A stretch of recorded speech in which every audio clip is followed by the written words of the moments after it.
Yang kami hormati Wakil Rektor 1 Universitas Duta Bangsa Surakarta, Bapak Tominanto, Eskom MCS. Yang kami hormati Ketua Pelaksana Kegiatan PKKMB 2020, Fakultas Ilmu Komputer Universitas Duta Bangsa Surakarta, Bapak Joni Maulindar, Eskom MN. Yang kami hormati segenap panitia pelaksana kegiatan PKKMB Fakultas Universitas Duta Bangsa Surakarta dan seluruh peserta PKKMB 2020 Fakultas Ilmu Komputer Universitas Duta Bangsa Surakarta. Puji syukur marilah kita panjatkan kehadirat Tuhan Yang Maha Esa yang telah memberikan limpahan rahmat sehingga kita dapat hadir di acara ini dalam keadaan sehat walafiat. Sholawat serta salam selalu tercurah kepada junjungan kita Nabi Muhammad SAW yang kita harapkan syafaatnya di akhirat nanti. Amin. Sebelumnya perkenankan saya selaku pembawa acara untuk memperkenalkan diri. Saya Felda Febriana. Di sini saya akan memandu acara pada sore hari ini.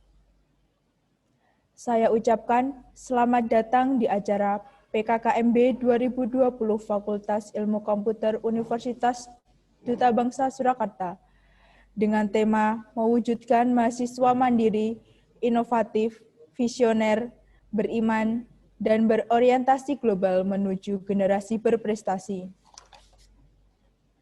Hadirin yang berbahagia, saya akan membacakan susunan acara pada hari ini. Pertama, pembukaan. Yang kedua, menyanyikan lagu Indonesia Raya, Mars, dan himne Universitas Duta Bangsa Surakarta. Yang ketiga, inti acara. Yang keempat, lain-lain. Dan yang kelima, penutup. Acara pertama yaitu pembukaan. Marilah kita buka acara pada sore hari ini dengan membaca basmalah bersama-sama. Bismillahirrahmanirrahim. Acara yang kedua adalah menyanyikan lagu Indonesia Raya, Mars, dan himne Universitas Duta Bangsa Surakarta. Hadirin dimohon berdiri.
Hadirin dipersilahkan duduk kembali.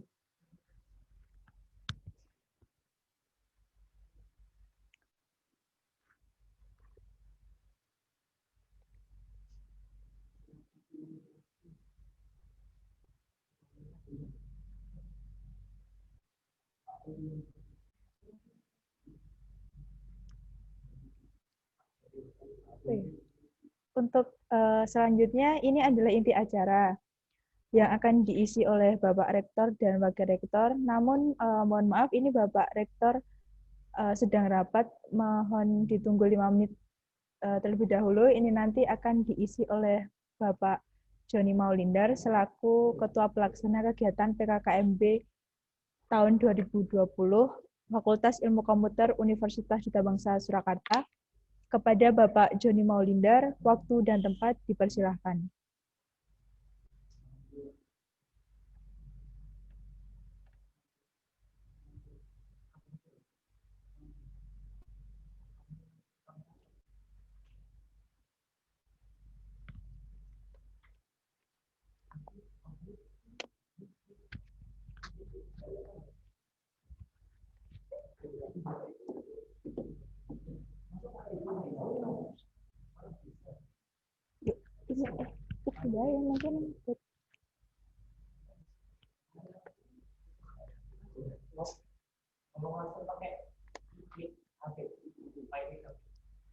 Itu wes mati kan?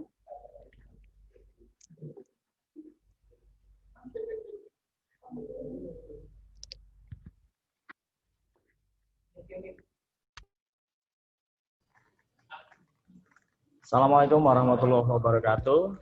Terima kasih sudah mengikuti acara pengenalan kehidupan kampus bagi mahasiswa baru. Saya selaku Ketua Panitia PKKMB mengucapkan selamat datang dan selamat bergabung di Universitas Duta Bangsa Surakarta. Terima kasih yang sebesar-besarnya kami ucapkan kepada teman-teman yang sudah mempercayakan diri kepada kami untuk bisa mengikuti kegiatan pembelajaran di Universitas Duta Bangsa Surakarta. Kiranya kami akan memberikan apresiasi yang sangat baik untuk teman-teman. Semoga kegiatan perkuliahan dapat berjalan dengan lancar tanpa halangan satu apapun. Terima kasih. Assalamualaikum warahmatullahi wabarakatuh.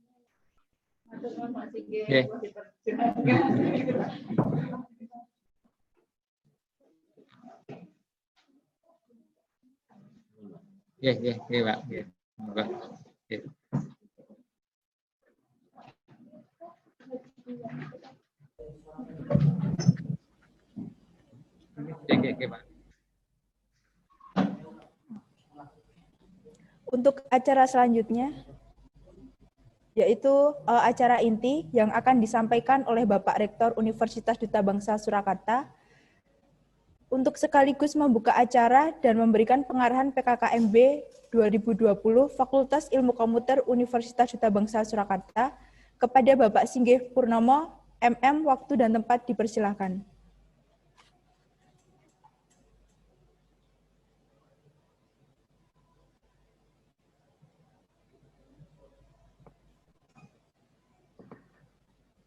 Oke, terima kasih kepada pembawa acara yang sudah memberikan kesempatan saya untuk membuka acara ini. Bismillahirrahmanirrahim. Assalamualaikum warahmatullahi wabarakatuh.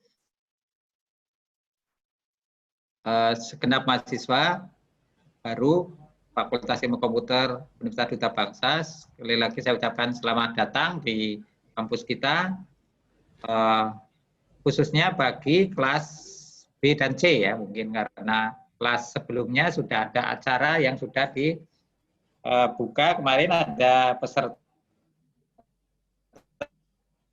hampir 700 seluruh mahasiswa. Ini ada sekitar 40-an ya yang hadir di acara kegiatan PKKMB untuk kelas B dan C. Kemudian kami sampaikan juga bahwa penyelenggaraan PKKMB itu sesuatu yang wajib ya, karena kalau Anda kuliah tidak tahu aturan kuliah mau bagaimana kan Anda juga akan kesulitan ya kuliahnya. Jadi perlu Anda ikuti dengan baik beberapa kebijakan-kebijakan kampus, apalagi kelas B dan C itu nanti akan lebih rumit ya daripada kelas A, yang karena kelas A itu jadwalnya kayaknya sudah banyak patennya ya. Oleh sebab itu kepada para mahasiswa kelas B dan C itu jangan sampai Anda alasannya sibuk ya, nanti Anda bingung ya kuliah bagaimana ya, jadwal itu bagaimana. Sementara Anda punya kesibukan kerja, kesibukan yang lain dan sebagainya. Jadi mohon ini dicermati dengan baik ya. Selain itu kita juga akan punya buku seperti ini ya, nanti akan diterbitkan buku panduan akademik 2020. Itu juga perlu diikuti dengan baik ya. Oke. Kemudian yang berikutnya adalah mungkin juga Anda harus tahu dosen pembimbingnya siapa, harus tahu pengertian kuliah, harus tahu bagaimana mendownload KRS, bagaimana mendownload KH.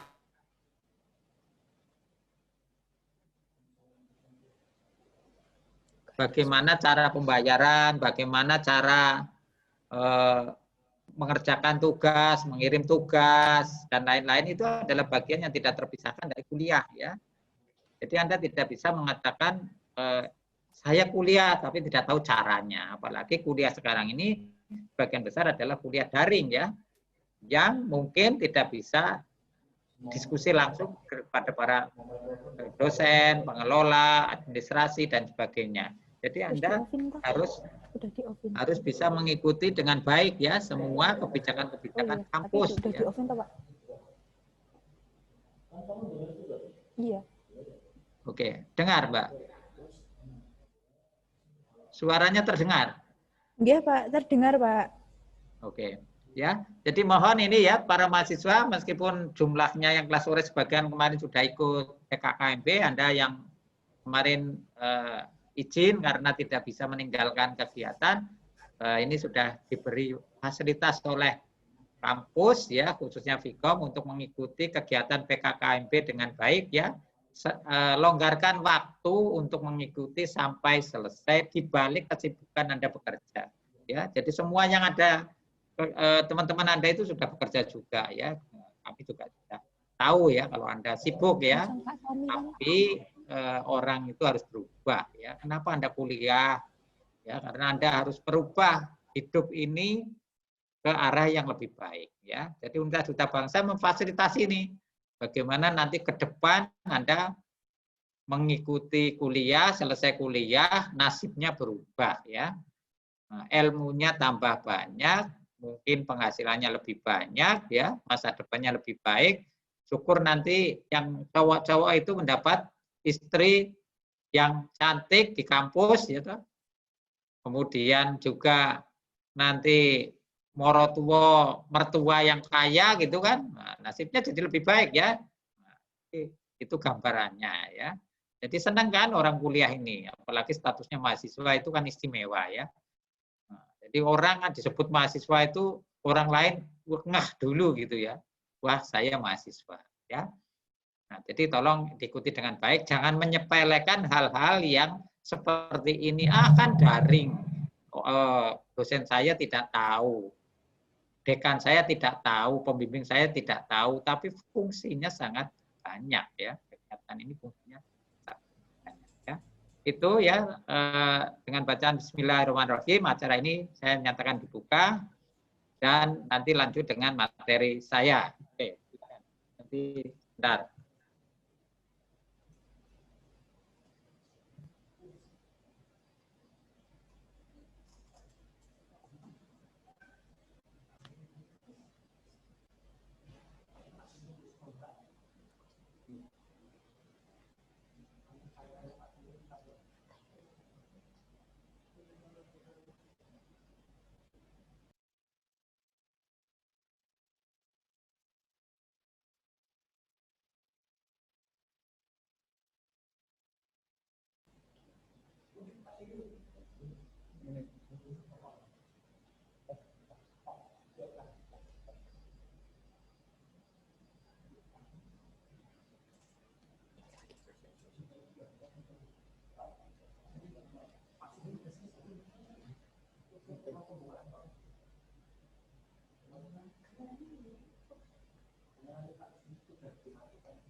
Sudah, Pak.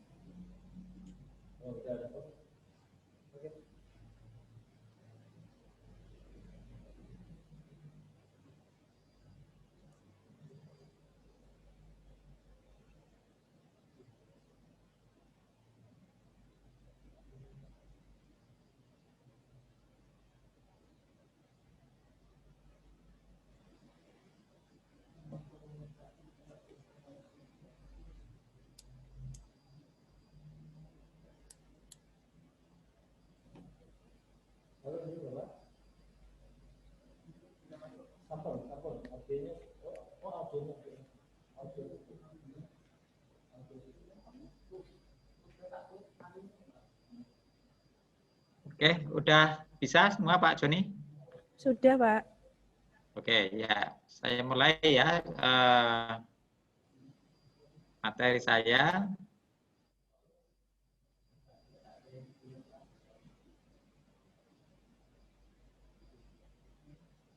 Oke, jadi saya jelaskan dulu tentang Universitas Duta Bangsa, mungkin sudah tahu ya. Jadi kita adalah gabungan dari 3 perguruan tinggi, yaitu Apikes, STIMIK, dan AKBIT ya. Sebetulnya Apikes itu 2002, STIMIK 2004, AKBIT 2007, dan bergabung menjadi Universitas Duta Bangsa sejak 2018. Ya, selain itu kita juga ada Politeknik, ada 9 SMK yang tersebar di wilayah Jateng dan Jatim. Ya, jadi yang harus Anda pahami kepada seluruh mahasiswa adalah bagaimana cita-cita ke depan Universitas Duta Bangsa ya. Kita membuat cita-cita secara bertahap selama 20 tahun ke depan. Yaitu di 2038 kita unggul di bidang bisnis dan perusahaan di tingkat global ya. Global itu berarti tingkat dunia ya. Di tahun 2038 dan tahapannya setiap 5 tahun harus bagaimana dan seterusnya, itu kita punya tahapan-tahapan yang jelas ya.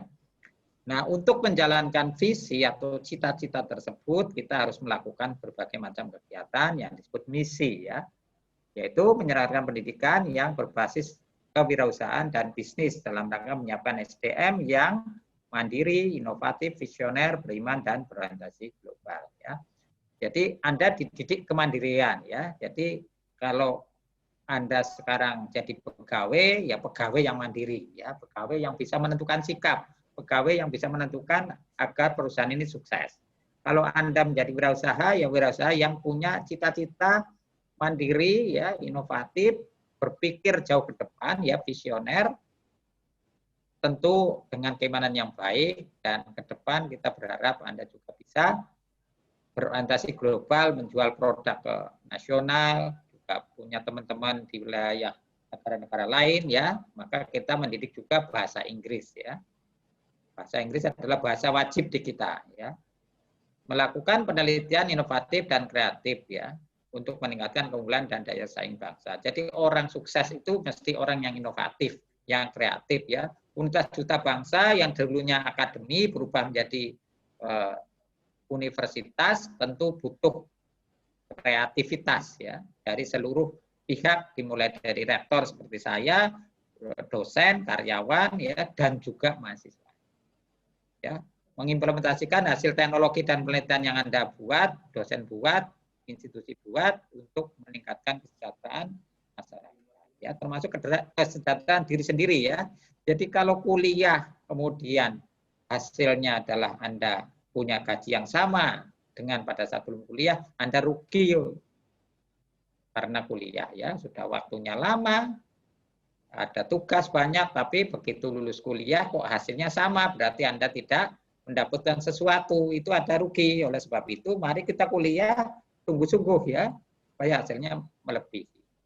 Kemudian kita juga kerjasama baik di dalam negeri maupun luar negeri. Ya, jadi tentu kita harapkan Anda itu punya moral, etika yang baik, akhlakul karimah, ya. Jadi orang komputer itu, ya, ilmu komputer itu seperti mata pisau, ya. Bisa digunakan untuk kebaikan, tapi juga bisa digunakan untuk kejelekan. Seperti pisau, pisau itu bisa digunakan untuk memasak, membelah sayur-sayuran, dimasak, bisa juga untuk dilakukan hal-hal yang positif, tapi bisa juga untuk membunuh orang. Ya, sama dengan Anda punya keahlian komputer, ya. Kalau Anda itu orang yang etikanya tidak baik, maka komputer itu dimanfaatkan hal-hal yang negatif, ya, mencuri untuk ngerjain orang lain dan sebagainya. Itu adalah orang yang tidak bertanggung jawab, ya. Kita harapkan orang duta bangsa adalah orang-orang yang punya jiwa yang baik, ya, bukan menggunakan ilmu komputer untuk tujuan-tujuan yang tidak baik, ya. Kemudian menghasilkan lulusan bidang kewirausahaan dan bisnis yang berkualitas global dalam rangka meningkatkan daya saing bangsa seperti di depan. Penghasilan penelitian yang inovatif, ya, dan bermanfaat, ya, bagi pengembangan ilmu pengetahuan. Menghasilkan karya pengabdian, ilmu yang Anda gunakan atau Anda miliki digunakan mengabdi kepada bangsa ini, ya. Bangsa ini membutuhkan keahlian Anda untuk lebih maju, ya. Dan nanti bisa kerjasama, ya, dengan dalam dan luar negeri melalui studi banding, pertukaran mahasiswa, ya, kemudian kegiatan-kegiatan lain baik di dalam maupun luar. Ya, ini logonya, ya. Logo universitas bukan hanya sekedar ini, lihat tolong, ya, bukan hanya sekedar gambar, ya. Logo ini adalah keseluruhan, ya. Gambar ditambah tulisan. Bisa menyamping, bisa juga ke bawah ini, ya. Tolong ini dicermati. Jadi kalau Anda hanya menulis gambarnya toh, itu bukan logo. Logo itu satu kesatuan dengan nama universitas. Ya, logo ini sangat menarik, ya. Ini ada tulisannya, ya. Kalau Anda dalami ada U ini U yang merah, ada D, ada B, ada makna yang lain, lihat, ya. Ada ini di atas ini juga ada maknanya. Bisa dilihat di web, ya, artinya begitu. Oke, ya, jadi intinya UDB itu bertekad untuk menciptakan lulusan yang tidak hanya memiliki pengetahuan, keterampilan dan teknologi saja, namun juga jiwa kepemimpinan, ya. Jadi sesudah lulus S1, ya, kelas pagi, ya, nanti Anda membawai orang lain, mengatur orang lain, ya, mengendalikan orang lain, itu harus dimulai dari pemimpin. Pemimpin itu orang yang bijak, ya. Pemimpin itu orang yang bisa mengelola orang lain. tentu harus menonjol dari sisi ilmunya, dari sisi wataknya, etikanya, ya, punya karakter yang mandiri sehingga tidak hanya siap di dunia kerja, namun berani menciptakan lapangan pekerjaan, ya, tadi wirausaha, ya, atau entrepreneur. Kemudian sanggup bersaing dalam skala tidak hanya di Indonesia, juga di tingkat internasional. Ya, maka motonya adalah Moving the Global Entrepreneur University, yaitu mandiri, inovatif, visioner, berpikir jauh ke depan. Nah, ilmu sekarang Anda seperti ini, jauh ke depan nanti Anda akan jadi apa? Tolong cita-citakan diri kita agar kita akan menjadi apa 5, 10 tahun ke depan, 20 tahun ke depan, 30 tahun ke depan, ya. Anda jangan puas dengan keadaan yang sekarang, gajinya tinggi, mungkin Anda 10 juta gajinya tinggi. Lulusan STIMIK, ya, sekarang jadi UDP ini, gajinya ada yang 90 juta per tahun. Coba tanya Pak Joni, gajinya berapa? Ini alumninya, muridnya Pak Joni, ya, mahasiswanya alumni Duta Bangsa bisa 90 juta per bulan, ya, karena inovatif dan kreatif. Gitu. Ya, jadi kalau Anda jangan puas gaji 5 juta, gaji 2 juta, jangan puas, ya. Maka kita harus belajar sungguh-sungguh, ya. Duta Bangsa memberikan kesempatan yang besar kepada Anda semua, ya, untuk menjadi orang sukses. Tapi jangan lupa beriman, ya. Uangnya banyak, tapi kalau moralnya tidak baik, itu.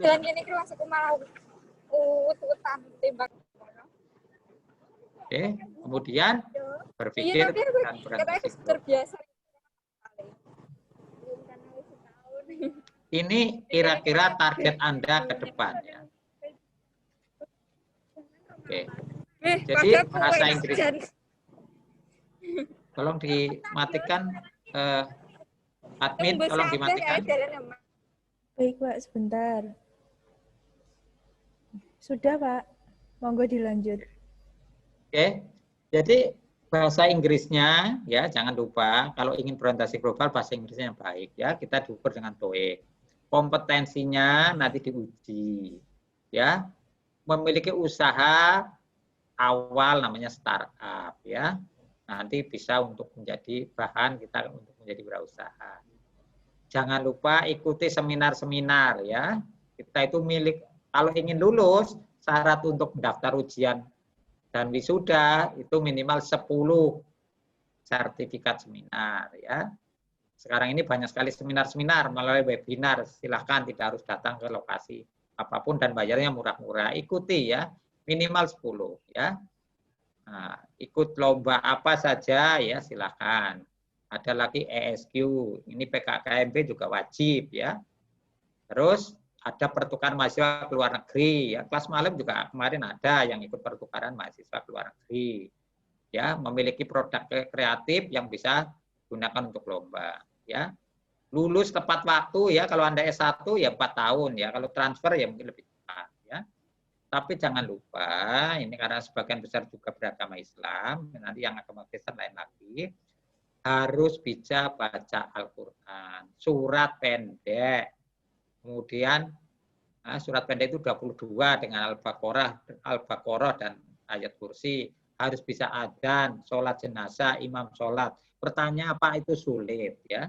Sekarang yang Muslim, kalau Anda tidak baca Al-Quran, pertanyaannya Anda bacanya apa? Apakah Anda bacanya WA? WA itu apa ditanya di akhirat nanti, ya. Jadi kita mendidik Anda itu untuk benar-benar menjadi insan yang berakhlakul karimah, beriman, bertakwa sesuai dengan ajaran masing-masing, ya. Karena di Duta Bangsa itu tidak hanya yang beragama Islam, ya, tapi juga ada yang beragama Kristen, ada yang Hindu, ada yang Katolik. Akan kita fasilitasi semua, ya. Tapi untuk yang Islam itu jangan lupa, yang belum bisa baca Al-Quran nanti akan dididik, ya. Cukup 3 bulan Anda bisa baca Quran, ya, maksimal. Oh betul Pak, boleh dicoba, ya, karena kami juga mendidik para mahasiswa yang lain dengan bacaan Al-Quran cepat, ya. Surat pendek silahkan. Nah, kalau Anda tidak bisa surat pendek, jangan-jangan bacaan surat di sholat hanya 3, ya. Kul wallah, kul 3 kul gitu kan. Kan orang Islam maksud seperti itu, ya. Adzan, ya, kalau Anda di masjid, tiba-tiba tidak ada yang adzan, Anda bisa melakukan adzan. Kemudian sholat jenazah, ya, mungkin juga Anda pada saat ada tetangga, saudara, teman, dan sebagainya meninggal, Anda siap ya sholat jenazah, mengimami sholat, dan seterusnya ya. Jadi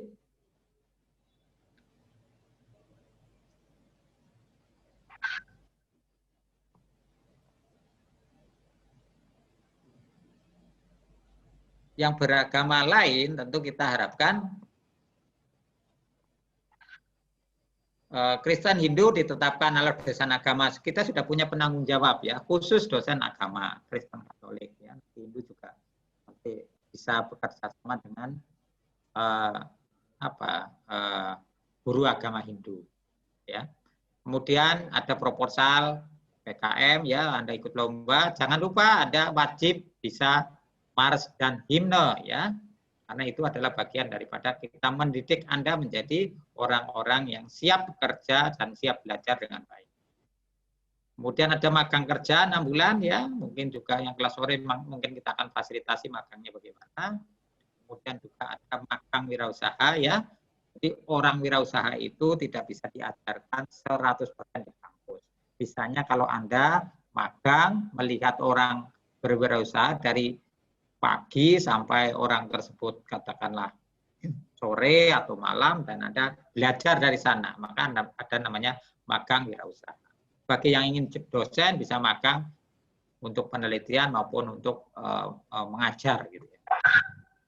Kemudian ada KKN tematik ya, meskipun Anda kelas malam, kelas sore atau kelas weekend juga ada KKN tematik ya di Desa Bina.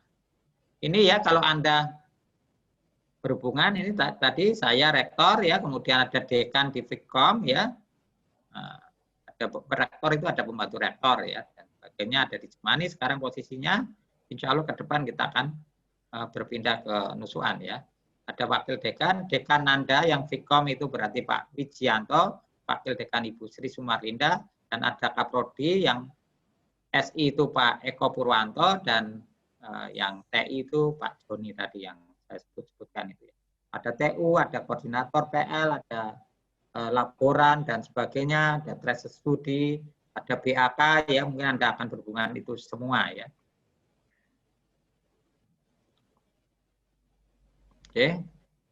Nah, cita-cita kita yang dari visi yang 2038 itu kita punya kampus terpadu ya.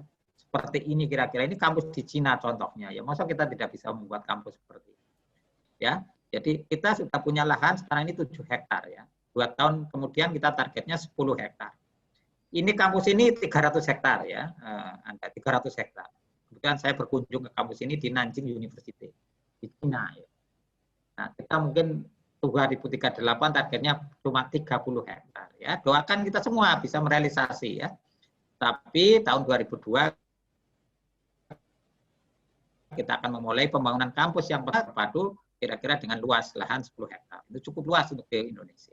Tetapi sekarang ini kita akan secepatnya membangun kampus di Nusukan ya, di Jalan Kiman Pangun Sarkoro mulai tahun 2021.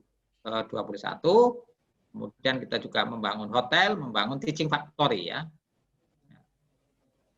Membangun teaching factory itu tempat praktek untuk para mahasiswa yang ingin praktek di berbagai macam bidang ya.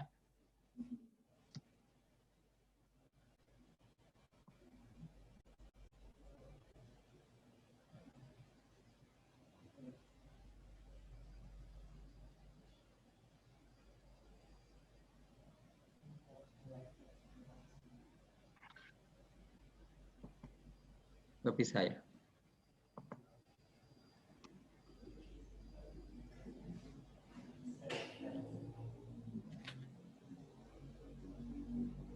Oke ya, tapi intinya adalah semua kita harus siap-siap untuk menjadi pemimpin bangsa ke depan ya. Jangan lupa kita memiliki tanggung jawab moral agar hidup lebih sejahtera, hidup lebih baik ya. Para mahasiswa harus sungguh-sungguh ya. Tidak ada alasan karena kesibukan kita ya. Kesibukan itu adalah bagian daripada hidup semua orang ya. Doakan saya juga ya, di tengah kesibukan saya, insya Allah tanggal 26 Agustus besok saya menyelesaikan pendidikan S3 atau doktor. Dibalik di umur saya yang rambutnya sudah putih saja, ya umur saya 58 ini, saya masih belajar lagi ya. Jadi kalau Anda kemudian tidak belajar, itu Anda akan rugi ya. Gitu ya, bisa sampaikan kepada pembicara. Suaranya masih ada? Masih ada, Pak. Ya, jadi sekali lagi saya ucapkan selamat kepada seluruh mahasiswa. Saya harapkan Anda sukses di kemudian hari, sukses juga belajar di UTB, wisuda dengan gelar sarjana komputer ya, di bidang teknik informatika, di bidang sistem informasi. Selamat ya, jangan mudah putus asa ya, apalagi waktu ini adalah waktu yang sangat baik untuk Anda belajar di rumah ya, melalui pendidikan lewat daring ya. Mau kita sih Anda itu masuk ya, tetapi pemerintah belum membolehkan ya. Nah, tetapi tidak berarti pembelajaran daring adalah pembelajaran yang jelek ya. Banyak orang nanti kuliah S2 di Amerika tapi belajarnya di Indonesia. Kuliah di Eropa belajarnya di Indonesia. Tidak ada masalah. Dan ijazahnya sudah diakui. Ya. Jadi ke depan pembelajaran daring adalah pembelajaran yang sekarang itu sudah dilakukan di seluruh dunia. Ya. Nggak usah merasa Anda, wah hari ini nggak enak gitu kan. Nggak ada masalah ya. Jadi ke depan insya Allah kalau Anda sungguh-sungguh bisa melakukan, mungkin Anda akan menjadi orang sukses ya. Doakan secepatnya wabah ini segera berakhir ya. Maka kita harus sungguh-sungguh menjaga protokol kesehatan di mana saja berada supaya COVID ini segera hilang dari bumi kita, seluruh dunia ya. Anggap itu sebuah ujian dari Tuhan Yang Maha Esa, Allah Subhanahu wa taala, dan jangan mengeluh ya. Insya Allah kita akan setelah ujian ini kita akan memiliki kesuksesan yang lebih baik. Saya kira begitu. Terima kasih. Wabillahi taufik wal hidayah. Wassalamualaikum warahmatullahi wabarakatuh. Waalaikumsalam warahmatullahi wabarakatuh. Terima kasih kepada Bapak Rektor Universitas Duta Bangsa Surakarta, Bapak Singgih Purnomo MM, yang telah berkenan membuka acara sekaligus memberikan pengarahan PKKMB 2020 Fakultas Ilmu Komputer Universitas Duta Bangsa Surakarta. Dapat kita simpulkan sedikit mengenai arahan dari Bapak Singgih tadi, yaitu di mana untuk rekan-rekan semua, baik dari Prodi SI ataupun TI kelas malam maupun kelas C, masih akan tetap mendapatkan bimbingan berupa seperti adanya KKN tematik, adanya magang, dan adanya beberapa peluang untuk melakukan studi banding ke kampus luar negeri. Dan untuk beberapa tahun ke depan akan dibuatkan sebuah universitas terpadu yang kemungkinan akan direalisasikan pada tahun 2022. Sekian untuk kesimpulan dari Bapak Singgih ini tadi. Untuk selanjutnya yaitu ada materi dari Bapak Wakil Rektor 1 Universitas Duta Bangsa Surakarta.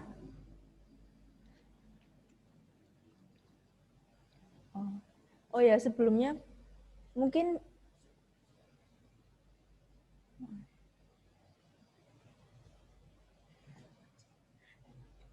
karena berhubung ini Bapak Wakil Rektor menunggu 5 menit lagi karena sedang rapat juga. Mungkin dari teman-teman ada yang mau ditanyakan mengenai pengarahan dari Bapak Rektor ini tadi. Bisa raise hand.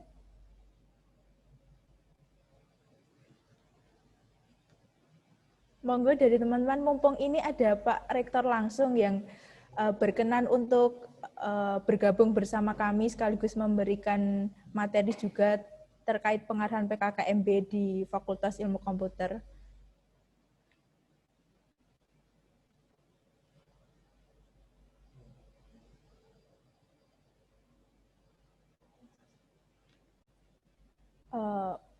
Bisa diperkenalkan dulu Mas dari jurusan apa? Terus Oh ya, saya hello dulu ya untuk teman-teman yang dari berbagai kota dan berbagai wilayah di luar kota Solo. Bisa saya hello dengan Pak Singgih juga.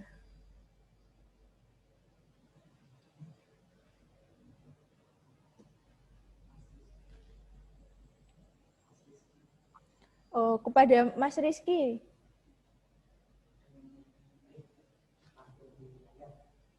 Bisa tampil di layar. Oh, sudah tampil di layar? Sudah. Dengan Mas Rizky. Dari program studi apa ya, Mas? Saya dari program studi Sistem Informasi kelas B. Oh ya. Monggo bisa saya hello dulu ke Pak Singge sama teman-teman dari luar kota juga. Sebelumnya, Assalamualaikum warahmatullahi wabarakatuh.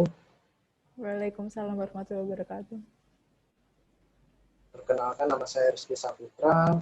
Saya dari Sistem Informasi kelas B ya. Alamat saya di Sragen, di daerah Sragen ya. Halo Pak Singge, apa kabar? Halo teman-teman semuanya. Mungkin itu cukup dari saya. Sekian, terima kasih. Wassalamualaikum warahmatullahi wabarakatuh. Waalaikumsalam warahmatullahi wabarakatuh. Mungkin dari teman-teman ada satu lagi yang mau saya hello dengan Pak Singge, dengan Bapak Rektor Universitas Bangsa Surakarta.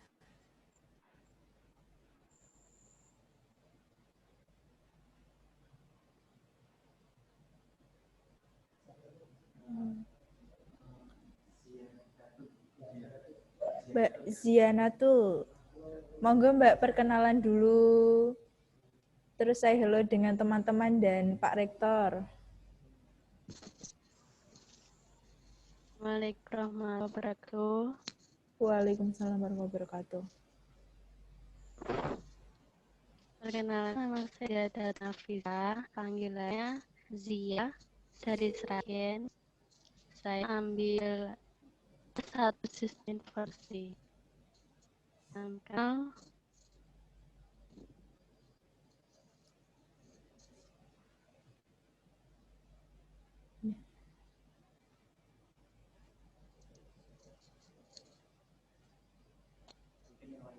Mungkin yang lainnya ada yang mau say hello dengan Bapak Rektor mungkin.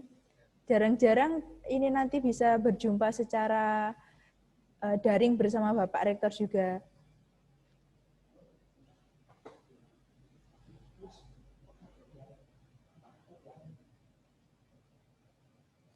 Monggo dari teman-teman.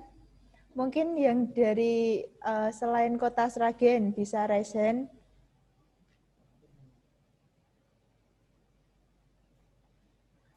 Oh, Bapak Rektor, Bapak Singgih, mungkin berkenan untuk saya hello atau menyapa teman-teman mahasiswa kelas B, Bapak. Ya, terima kasih Mas Rizky. Mbak Sia Datun itu panggilannya apa, Mbak? Ziyah, Pak. Sia, oke. Ya, dari Sragen semua ya. Kita punya sekolah di Sragen, Mbak, di SMK Citra Medika Sragen, di Nglorok ya. Sragennya mana? Mbak Sia, Sragennya mana?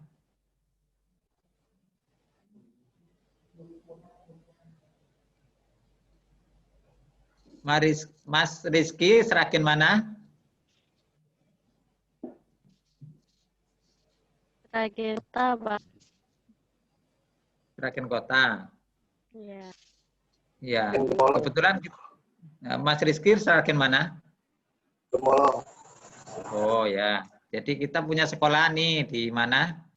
Di Ngelorok namanya ya, dekat Rumah Sakit Ibnu Sina ya, bersebelahan dengan Rumah Sakit Ibnu Sina. Namanya SMK Citra Medika ya. Kemudian untuk yang Mas Rizky di Gemolong, kampus kita terpadu itu di jurusan Gemolong Mas Rizky ya. Jadi di Gondang Rejo itu ke kanan dikit. Ya, insya Allah kita sudah punya calon kampus di sana ya. Nanti tidak jauh dari perjalanannya Gembolong. Jadi kita dekat sekali dengan pintu tol ya, pintu tol yang ke Purwodadi. Pasti orang yang Gembolong sudah tahu di tol itu di bawahnya ada pintu tol. Nah, kita dekat-dekat dengan situ ya. Jadi sangat mudah orang dari Surabaya, dari Ngawi, dari mana saja untuk ke depan kalau kita punya kampus di sana. Tapi sementara kampus kita sekarang ini ada 3 lokasi, yaitu di PES ya, kemudian yang di sekarang ini posisi saya ada di Cemani, dan berikutnya ada di Sondaan. Nah, kampus kita berikutnya akan kita bangun di Nusukan ya, jadi mendekati rumahnya Pak Rizky ya. Jadi nasibnya Pak Rizky selalu enak ya, deket terus gitu kan. Sekarang kerja di mana Mas Rizky? Saya kerja di Pasar Kliwon, Pak. Oh, sebagai apa? Admin online. Oh ya, lah ya nyambung ya dengan pendidikan Anda di komputer ya. Oke. Sama Mbak Zia itu kerja di mana?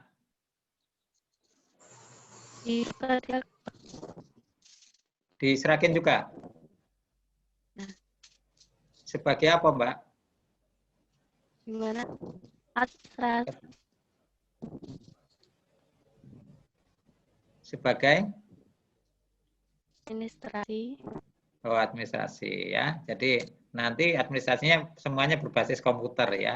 Harapan kami pengalaman di bidang komputer membuat Anda percaya diri ke depan ya, karena sekarang itu kalau nggak S1 rasa saya sih jadi menjadi orang kurang penting ya di kantornya ya. Jadi kalau S1 kan kita menjadi istimewa ya, paling tidak orang melihat orang komputer nih kan gitu ya.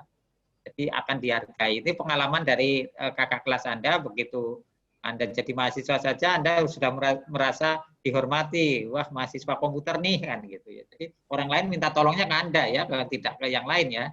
Karena banyak orang yang tidak paham bagaimana mengoperasikan komputer dengan baik ya. Dan harapan saya Anda belajar ya, tidak hanya pada saat Anda kuliah saja, tapi belajar secara mandiri supaya Anda terhormat ya. Jadi orang terhormat itu gajinya tinggi biasanya ya. Jadi kalau orang tidak penting ya siapa juga mau mengembalikan gaji kepada kita ya. Nah, jadi teman-teman ini ada sudah bergabung hampir 74 ya. Sekali lagi ya kita semangat ya untuk belajar, karena sekarang belajar itu di mana saja, kapan saja, apa saja silakan Anda belajar ya dengan baik. Nah begitu, mungkin ada yang lain silakan. Mungkin dari teman-teman yang lain ada yang mau sapa dengan Pak Rektor, 1 orang ya?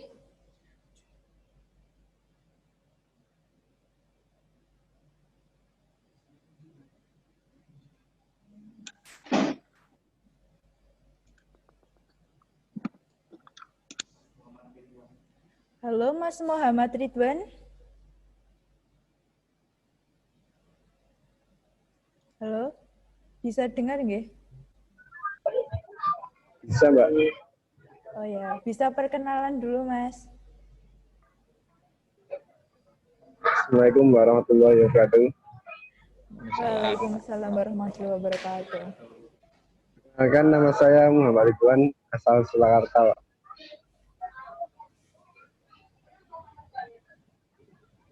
Mungkin dari program studi apa, Mas? Program studinya Teknik Informatika. Oh. Kelas B atau kelas C? Kelas B, Pak. Oh. Tadi aslinya mana aslinya, Mas? Aslinya saya Solo, Pak. Lawean. Oh, Solo. Oh iya, iya. Oke, berarti dekat dengan kampus ya? Iya, Pak, dekat. Alhamdulillah. Sekarang kerja di mana? Saya baru nyambi ojol, Pak. Oh gitu. Nah itu ya. Jadi nggak apa-apa ya. Jadi Pak Nadim itu mungkin juga basicnya komputer, sekarang jadi pemilik ojol ya. Kayanya minta ampun ya Mas, kayanya ya. Jadi orang muda yang sangat kaya gitu ya. Jadi contohnya ini paling gampang ini Pak Nadim ya. Nah itu bisa dibayangkan kemampuan komputernya sangat baik. Dia tidak punya sepeda motor ya, seperti Anda kan punya. Pak Nadim itu malah nggak punya kan, tapi itu dia orang umum ya Mas. Nah, itu menjadi motivasi dan semangat kita untuk kuliah ya. Nah, itu. Jadi Kalau Pak Nadiem itu sekarang kekayaannya triliunan, ya kalau Anda katakanlah 1 miliar, 2 miliar kan ya cukup toh Mas. Sebulan penghasilannya 1 miliar, itu kan apik. Jadi begitulah kita semangat kita untuk belajar, bekerja ya. Jadi kalau orang itu tidak kuliah ya masa depannya ya nggak tahu kan. Tapi kalau Anda juga sekarang ini yang penting Anda bisa kuliah ya. Jadi dibalik Anda itu kerja nggak apa-apa, kerja di mana saja kan nggak ada masalah ya. Justru pekerjaan Anda itu membuat Anda leluasa ya, bisa kuliah, bisa juga kerja ya, karena kuliah di Duta Bangsa kan nggak mahal-mahal ya Mas. SPP ini viral kan gitu kan. Nah, jadi insya Allah bisa semua terbayar ya. Gitu ya. Jadi tolong itu cita-citanya setinggi mungkin. Jangan pakai alasan saya terlalu banyak kerjaan, saya tidak kuliah ya Mas. Nanti Anda akan kecewa hidupnya gitu kan. Ya, gitu. Jadi sukses terus lah pokoknya, jangan sampai kita putus asa. Wah ini sehari ini saya baru dapat uang sekian nih, atau saya banyak kerjaan nih, saya nggak bisa kuliah. Ya tetap kuliah itu dilakukan. Apalagi kuliah mungkin setengah tahun ke depan kita masih banyak menggunakan daring. Itu kan malah lebih leluasa itu kan dibanding kuliah yang di tatap muka kan harus Anda datang ke kampus. Jadi moga-moga setelah setengah tahun ini pandemi sudah berkurang, kita sudah bisa mengikuti tatap muka. Nanti temannya banyak itu saling memotivasi, Mas. Kalau kamu bisa penghasilan sekian juta per bulan, saya juga bisa kan gitu. Itu contoh ya, manfaat daripada kuliah ya, lingkungannya orang kuliah ya. Sekarang ini kan lingkungannya mungkin orang bekerja. Ya, saya kira gitu, Mbak. Mungkin cukup, Mbak. Oh iya, Pak. Terima kasih, Pak Singge, untuk saling sapanya dengan mahasiswa kelas B maupun kelas C. Dan terima kasih kepada teman-teman semua yang telah berpartisipasi untuk saling menyapa dengan Bapak Rektor Universitas Duta Bangsa Surakarta. Untuk selanjutnya, yaitu materi yang kedua, yang akan disampaikan oleh Wakil Rektor 1 Universitas Duta Bangsa Surakarta kepada Bapak Tominanto Eskom MCS. Waktu dan tempat dipersilakan.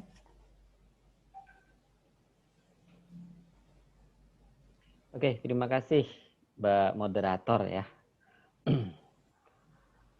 Suara saya udah jelas terdengar, Mbak? Sudah, Pak. Ya, oke. Bismillahirrahmanirrahim. Assalamualaikum warahmatullahi wabarakatuh. Selamat sore, salam sejahtera untuk kita semuanya. Oke, teman-teman mahasiswa Vkom kelas B dan C yang saya banggakan. Puji syukur alhamdulillah sore hari ini kita masih bisa berjumpa ya walaupun secara virtual untuk melaksanakan serangkaian kegiatan PKKMB.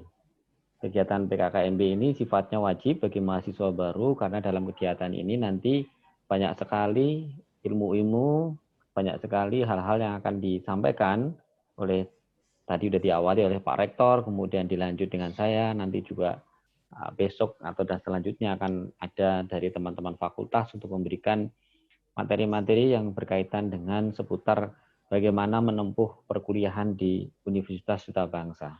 Hal-hal apa yang diperlukan dan seperti apa aturan, yang mana yang boleh, mana yang tidak, dan bagaimana nanti teman-teman bisa lancar ya kuliah di Universitas Duta Bangsa Surakarta. Oke, melanjutkan apa yang disampaikan Pak Rektor. Saya kebagian materi tentang sistem pendidikan tinggi. Tidak banyak ya, mungkin sekitar 30 menit saja. Saya akan bagikan materi ini. Intinya begini teman-teman semuanya. Jadi, walaupun sebagian besar dari yang ikut kuliah ini sudah bekerja, atau mungkin sudah pernah kuliah, namun ada perbedaan yang sangat mendasar antara sistem pendidikan menengah, yaitu SMK, SMA, atau sistem pendidikan dasar, SD, SMP, atau PAUD, gitu kan, dengan sistem pendidikan tinggi. Nah, sebagai mahasiswa, ini kan teman-teman semua sekarang kuliah, ini berarti jadi mahasiswa. Sebagai mahasiswa kita wajib tahu bagaimana sistem pendidikan tinggi di Indonesia pada umumnya, dan pada khususnya adalah bagaimana sistem pendidikan tinggi di Universitas Duta Bangsa Surakarta. Karena penting sekali, sudah jadi mahasiswa, tidak begitu paham tentang pendidikan tinggi, nanti ditanya lulus gelarnya apa saja nggak bisa jawab. Nah, S1 berapa tahun, masih ragu-ragu mau jawab berapa tahun, gitu kan. Dan lain-lainnya, tentang apalagi yang agak-agak dalam nih, misalnya, kuliah tuh menggunakan sistem SKS loh.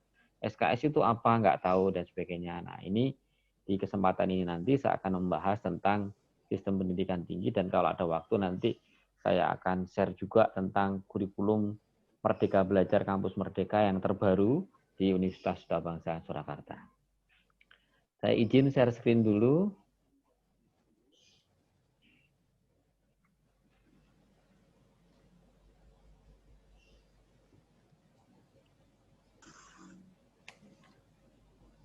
Oke, Mbak moderator, apakah sudah kelihatan nih layar saya? Sudah, Pak. Ya, terima kasih. Ya. Sudah, Pak Tommy. Oke, terima kasih. Saya lanjutkan ya. Nah, pendidikan tinggi di Indonesia, semuanya ya, seluruhnya itu sebenarnya bercita-cita menghasilkan bangsa yang cerdas, sejahtera, dan berbudaya.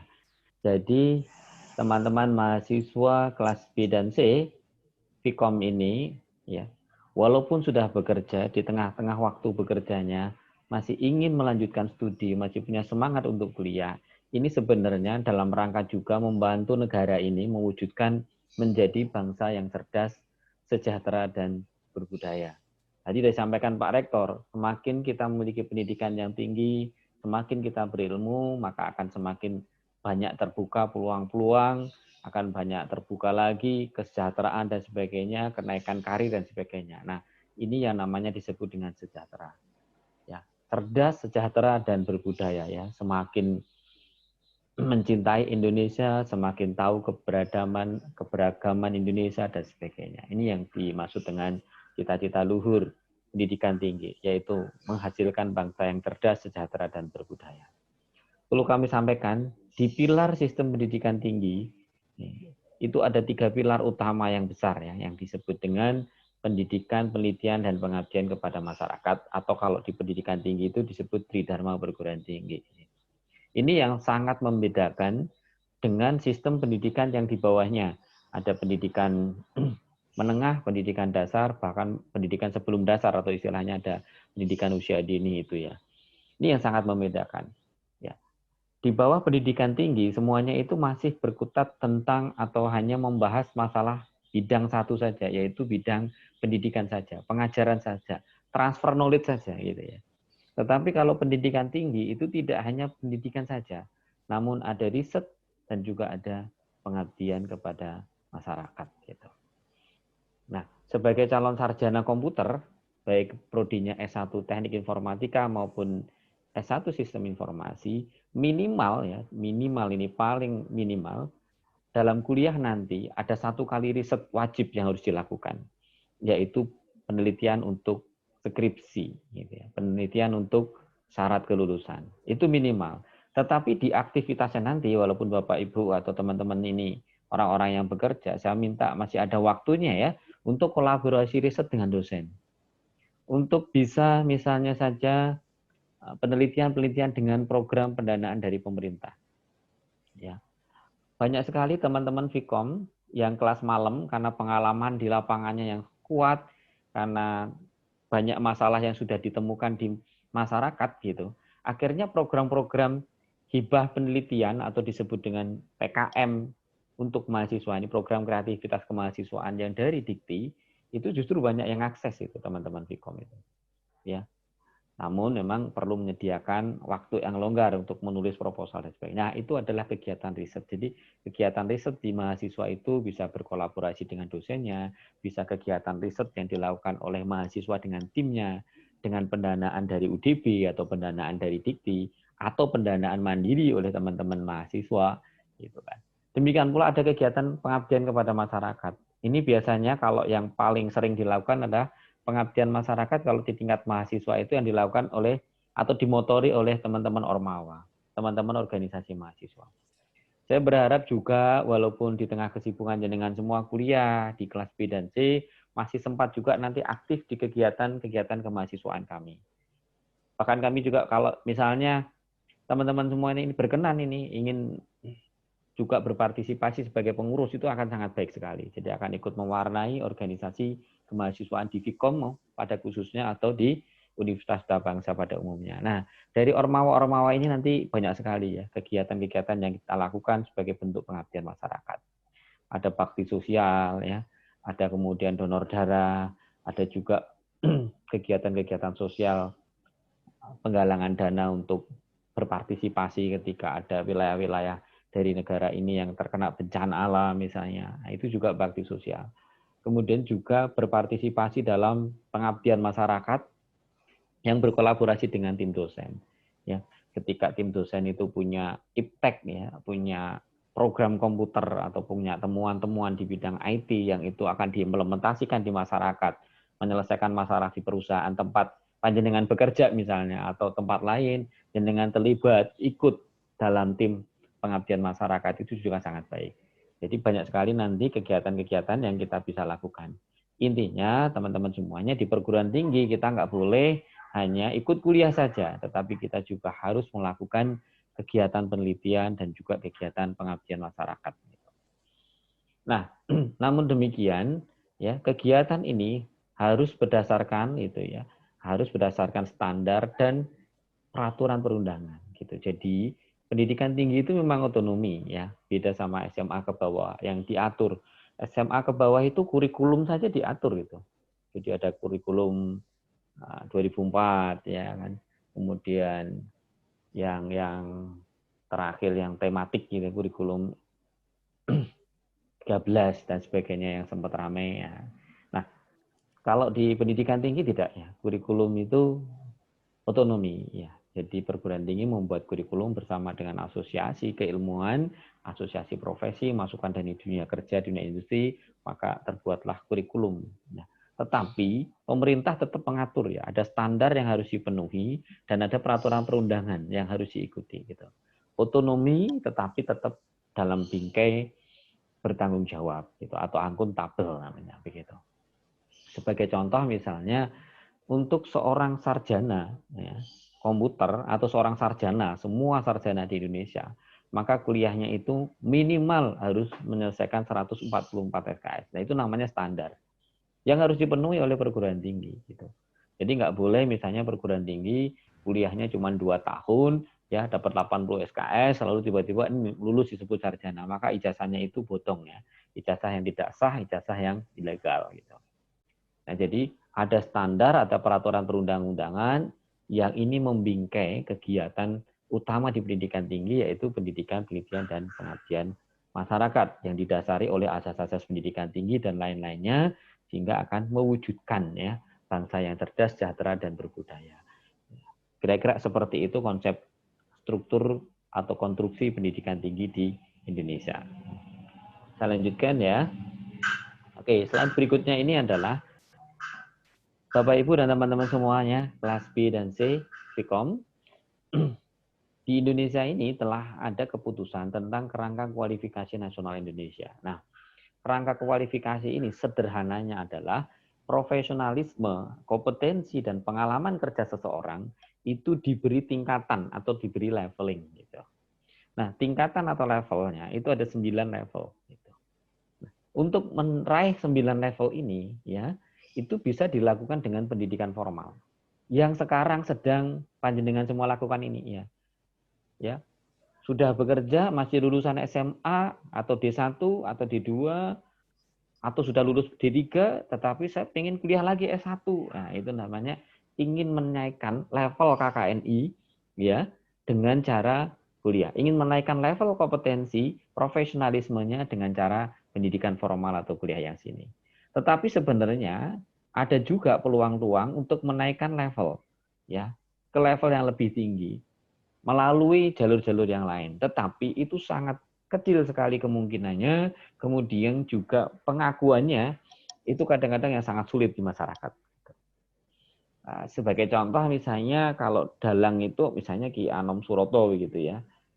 Nah, itu dia tidak perlu kuliah S3, tetapi banyak yang sudah melevelkan dia itu 9 tuh. Ahli gitu. Seorang yang sangat ahli pakar. Mungkin almarhum Didi Kempot juga kalau di leveling ya. dia sebagai maestro campur sari, itu juga pada level mungkin 8 atau 9. Gitu. Tetapi pengakuan formalnya itu tidak ada. Sulit ya pengakuannya. Gitu. Bahkan yang sudah sepakar itu pun sulit. Artinya kalau yang paling mudah untuk menaikkan level kompetensi itu adalah jalur dengan pendidikan formal. Nah, ini boleh dikatakan 90% orang itu menaikkan levelnya melalui pendidikan formal.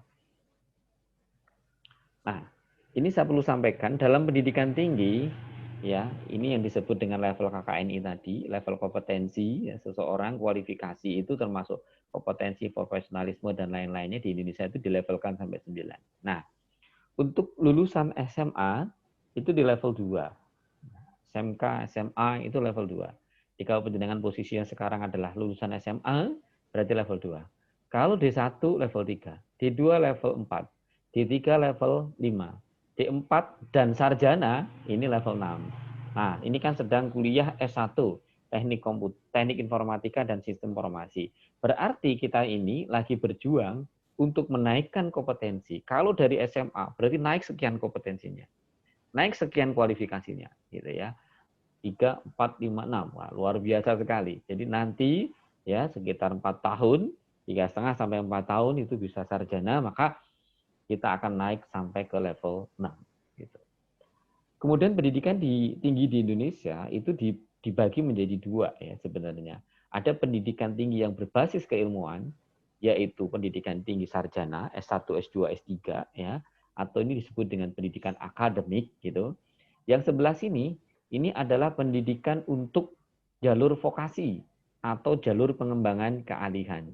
D1, D2, D3, D4, kemudian ada profesi, kalau setelah itu di atasnya ada S2 terapan dan S3 terapan atau spesialisasi. Ini yang disebut dengan pendidikan keahlian. Yang di sini adalah pendidikan akademik. Akademik, keilmuan, keahlian itu vokasional, gitu. Itu perbedaannya ya. Ada 2 jenis. Gitu.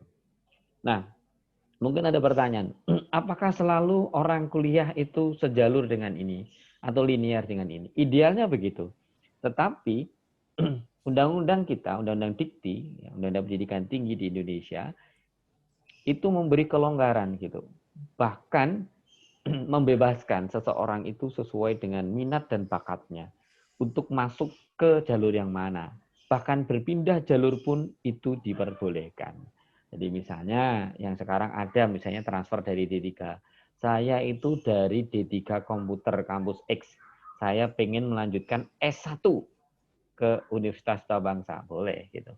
Walaupun nyebrang dari jalur vokasi ke jalur akademik gitu. Nah, demikian pula misalnya nyebrang nih sarjana, setelah panjenengan sarjana ya setelah S1 Eskom, saya nggak mau ambil S2 ilmu komputer nih. Ya, saya pengennya ambil yang terapan S2-nya. Ya, nanti ambil ke sana, boleh juga gitu. Diperbolehkan ya. Oke. Nah, kita lanjutkan ya. Nah, dari sisi itu tadi dari jenis pendidikannya ya. Jadi ada namanya pendidikan vokasi, kemudian ada pendidikan akademik ya.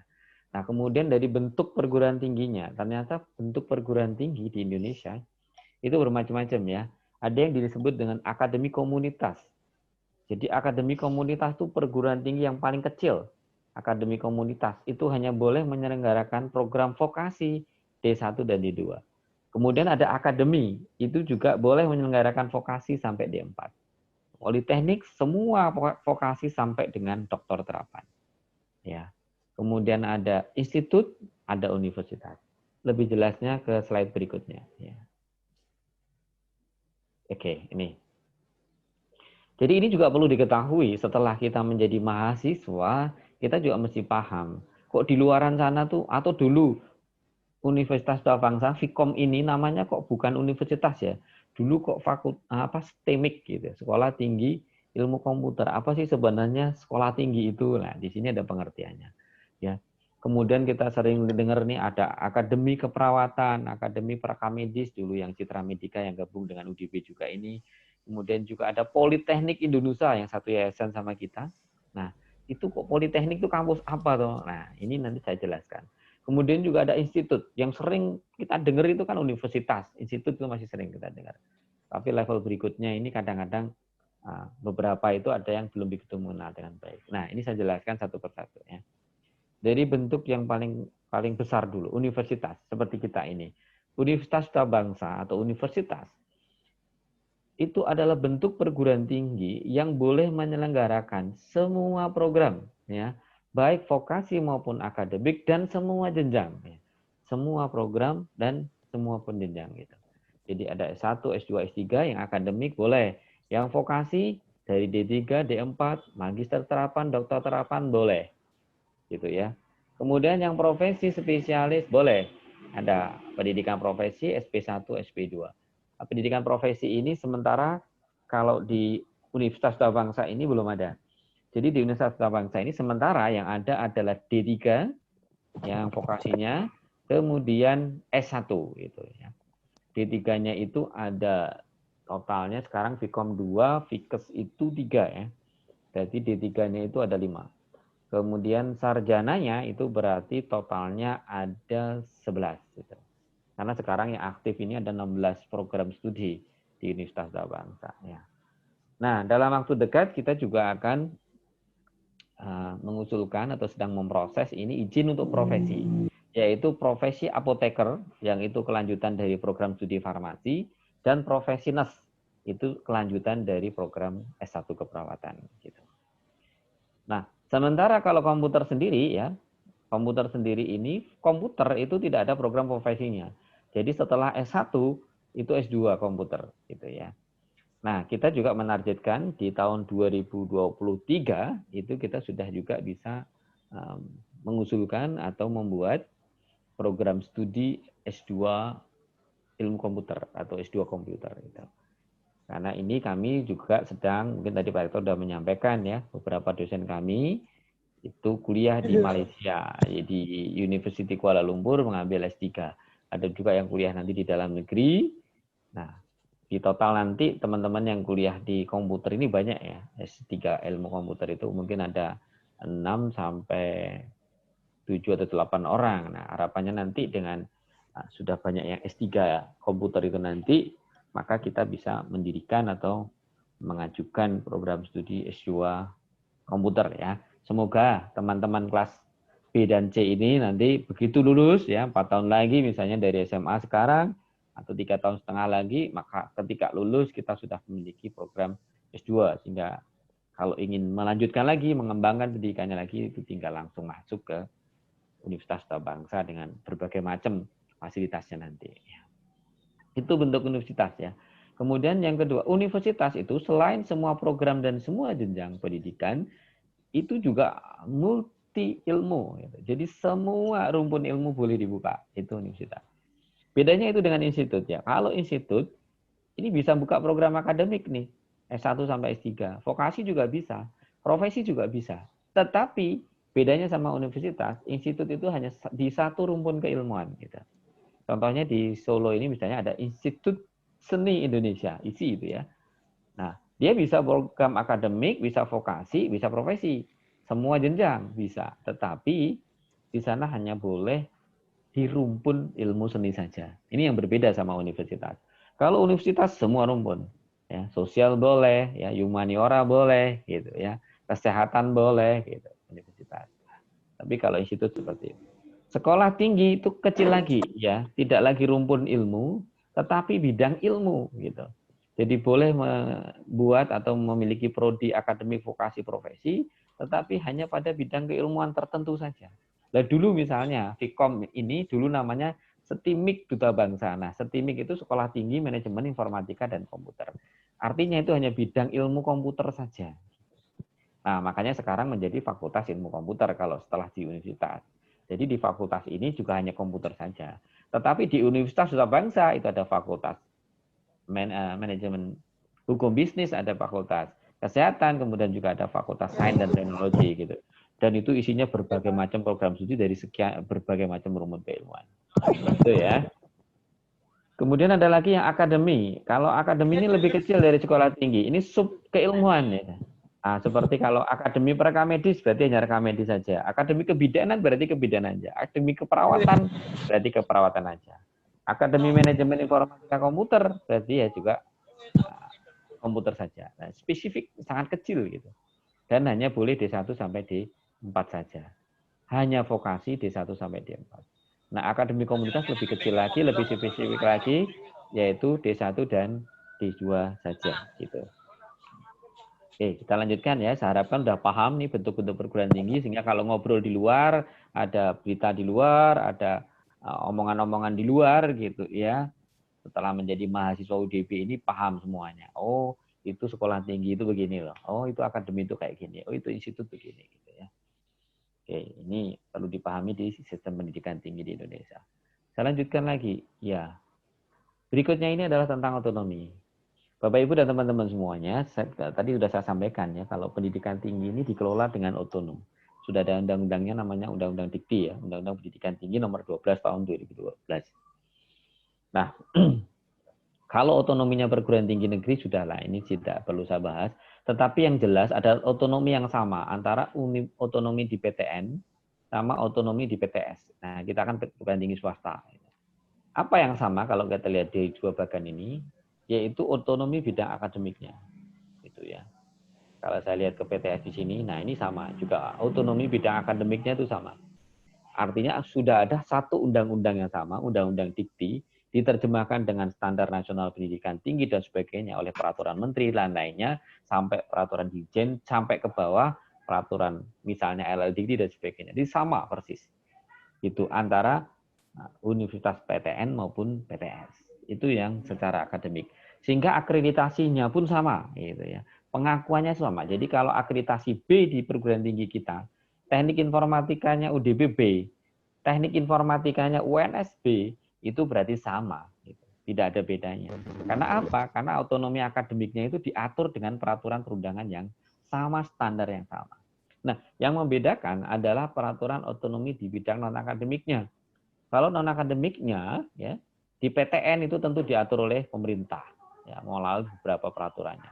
Nah, kalau PTS, maka itu diatur oleh badan penyelenggara. Apa sih non-akademik itu? Pembangunan sarprasnya, penyediaan sarprasnya, ya, pembayaran mahasiswanya, gitu kan, pengangkatan rektor dan sebagainya, ya.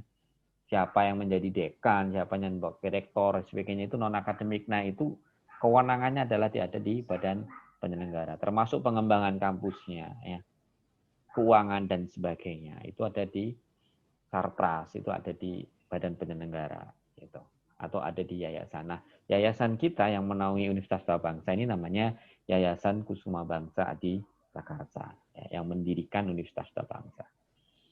Oke, itu tentang otonomi perguruan tinggi. Ini perlu juga dipahami oleh mahasiswa. Ya. Oke. Nah, ini sedikit kita masuk lebih teknis tentang bagaimana kompetensi lulusan atau tentang kurikulum ini sebenarnya. Nah, setiap program studi di perguruan tinggi di Indonesia atau lebih khususnya di Universitas Bangsa Surakarta ini harus menetapkan yang disebut dengan standar kompetensi lulusan. Yang standar kompetensi lulusan ini ya saya gambarkan lagi ini level kualifikasi nasional, levelingnya ya kompetensi di Indonesia gitu aja ini ya. Itu ada 9. Nah, maka kompetensi lulusan itu harus selaras pada levelnya. Itulah yang namanya standar gitu. Jadi ketika level 6 ya, seorang sarjana bisa A, B, C, D itu sudah diatur oleh pemerintah lewat KKNI gitu. Nah, perguruan tinggi mendesain kurikulumnya itu harus sesuai level 6-nya di KKNI. Kalau tidak, maka akan ada gap gitu. Ini antara perguruan tinggi satu dengan perguruan tinggi yang lainnya, dengan prodi yang satu dengan prodi. Maka semua prodi di Indonesia, termasuk Universitas Bangsa, ini telah menyesuaikan ya standar kompetensi lulusan kita itu sesuai dengan leveling di KKNI-nya, gitu. Maksudnya begitu. Nah, standar kompetensi lulusan ini sudah dibuat gitu di program studi yang Bapak Ibu dan Mas Mbak ambil gitu, dan teman-teman ambil. Kalau program studinya S1 Teknik Informatika, kemudian S1 Sistem Informasi, maka sudah dibuat ini standar kompetensi lulusan. Ya, kemampuan apa yang dimiliki ketika lulus sarjana komputer, nah itu sudah di breakdown, sudah dibuat gitu ya, menjadi kelompok-kelompok kompetensi sikap, keterampilan umum, keterampilan khusus dan pengetahuan. Nah, Yang harus dipahami juga adalah sikap dan keterampilan umum itu sudah dirumuskan oleh pemerintah. Jadi perguruan tinggi tinggal melaksanakannya, UDP tinggal melaksanakannya. Sementara keterampilan khusus dan pengetahuan yang itu merupakan kompetensinya prodi, itu kita sudah buat atau buat desain kurikulumnya. Gitu. Jadi seorang sarjana teknik informatika itu bisa bla bla bla bla ketika lulus, bisa terampil A, B, C, D ketika lulus itu sudah. Demikian pula yang sistem informasi. Gitu. Nah, untuk membuat sebuah capaian kompetensi lulusan, ini ada standar juga yang disebut dengan standar nasional pendidikan tinggi. Ya. Nah, di standar pendidikan itu ada 8 standar yang harus diacu. Oke, saya lanjutkan. Nah, kalau yang ini adalah kedalamannya. Ya. Ini yang membedakan ya lulusan D1, D2, D3, dan S1. Gitu. Jadi ini sudah diatur juga. Jadi jangan khawatir ketika misalnya kuliah di UDB nih, saya S1. Nanti saya lulus, jangan-jangan saya keterampilannya sama dengan D3 atau yang sekarang sudah pernah kuliah D3 nih, saya kuliah sarjana. Nanti jangan-jangan lulus juga saya bisanya kayak D3 lagi, nggak bisa, nggak begitu ya. Karena apa? Karena leveling kompetensinya udah dipetakan ya. D3 seperti apa, S1 seperti apa. Apalagi yang dari SMA ya, nanti langsung bisa ke sini nih tanpa melewati yang 3 sebelumnya gitu. Nah, apa sih keterampilan sarjana yang harus dimiliki? Yaitu menguasai konsep teoritis bidang pengetahuan dan keterampilan secara umum. Jadi nanti kalau kuliah kemudian ada teori, ada hal-hal yang disampaikan oleh dosen kok teori ya. Biasanya teman-teman yang sudah kerja ini jenuh, bosan ya. Ah, dosennya kok teori terus itu. Dan memang sarjana itu juga harus tahu teorinya gitu ya. Jadi selama ini kalau panjenengan bekerja ini kan langsung praktek ya. Ya misalnya yang kebetulan bekerja sudah di bidang komputer atau udah jadi programmer ya. Ada yang udah jadi ahli jaringan, networking dan sebagainya gitu. Nah, mungkin merasa, kok teori diperlukan apa sih? Diperlukan teori itu ya. Ya. Karena semua yang kita bisa itu sebenarnya berangkat dari teori yang telah ditemukan oleh orang-orang terdahulu gitu. Maka untuk seorang sarjana, teori ini harus bisa, harus tahu, karena memang standarnya begitu. Nah, kemudian ada konsep teoritis bagian khusus dengan mendalam, gitu kan, dan keterampilan secara mendalamnya. Oke. Dalam bidang pengetahuan dan keterampilan secara mendalam. Jadi nanti banyak praktek juga yang akan diajarkan di UDB. Jadi jangan khawatir di UDB itu walaupun sarjana, keilmuan, tetapi tidak diajarkan dengan cara teori-teori terus. Tidak seperti itu ya. Tetapi juga banyak sekali praktek yang itu sangat menunjang untuk mengimplementasikan teori-teori yang disampaikan dosen. Intinya S1 ini kombinasi teori dan praktek. Keilmuannya dapat, praktikumnya pun atau kompetensi prakteknya insya Allah juga dapat. Oke. Nah, kuliah itu tidak seperti ketika kita di SMA, ya kan guru itu ngajar, pokoknya datang ngajar gitu kan. Kasih PR gitu kan biasanya kalau pendidikan SMA. Nah, di perguruan tinggi tidak ya. Mungkin malah dosennya itu tidak ngajar, tetapi hanya menjadi fasilitator saja. Jadi dalam satu pertemuan tertentu ya mungkin dosennya itu nggak banyak bicara, justru yang banyak bicara atau yang aktif itu mahasiswanya. Karena di situ ada media untuk ya presentasi, kemudian tanya jawab, diskusi gitu ya.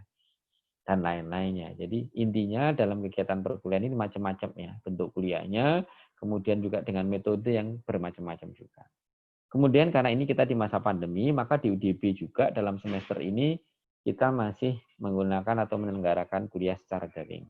Ini untuk teman-teman yang sudah bekerja tentu sangat menguntungkan ya sebenarnya karena sepulang kerja tidak perlu ke UDB gitu, tapi bisa pulang ke rumah, kemudian di rumah bisa langsung mandi dulu atau bersih-bersih diri dulu, kemudian buka laptop ya untuk ikut e-learning UDB gitu kan. Ya, tidak perlu ke kampus. Tapi nanti kalau kita pandeminya sudah dinyatakan selesai, maka kita akan segera bisa masuk kembali. Positif negatif memang. Kalau dari sisi kolaborasi, sisi transfer knowledge-nya dosen ke mahasiswa gitu ya, sisi praktiknya itu pasti akan sangat baik ketika kita bertatap muka langsung.